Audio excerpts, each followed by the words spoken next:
ઉનાળાની ગરમીમાં આ રીતે ઠંડી ઠંડી કોફી મળી જાય તો મજા જ પડી જાય. ઉનાળાની ગરમીમાં ઠંડુ ઠંડુ પીવાની તો મજા પડી જાય છે. તો આ રીતે કોફી બનાવીને એકવાર ચોક્કસથી ટ્રાય કરજો. હાય ફ્રેન્ડ્સ, આજે હું શેર કરીશ તમારી સાથે કોલ્ડ કોફી બનાવવાની રેસીપી. તો ઉનાળાની ગરમીમાં આવું ઠંડુ ઠંડુ મળી જાય તો મજા પડી જાય.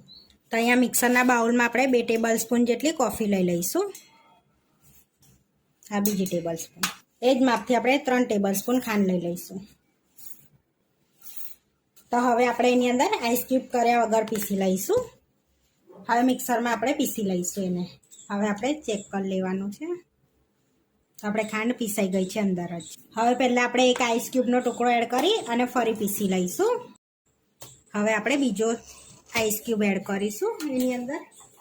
તો થોડો થોડો એડ કરતા જવાનો છે, જેથી આ પ્રોસેસ આપણે 2 થી 3 ટુકડા જ આઈસ ક્યુબના નાખીને એડ કરવાના છે. એટલી જ પ્રોસેસ કરવાની છે. તો વધારે તમે આઈસ ક્યુબ એડ કરશો તો એ બેટર ફ્લફી નહીં થાય.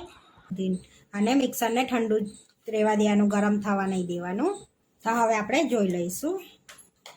તો આપણે જોઈ શકો છો એકદમ ફ્લફી બેટર રેડી થઈ ગયું છે આ રીતનું.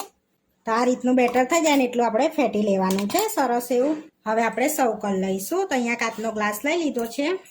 એની અંદર આપણે ચોકલેટ સિરમ એડ કરીશું. હોય તો એડ કરવાની, ના હોય તો નહીં એડ કરવાની. આ રીતની આપણે લગાડી દઈશું.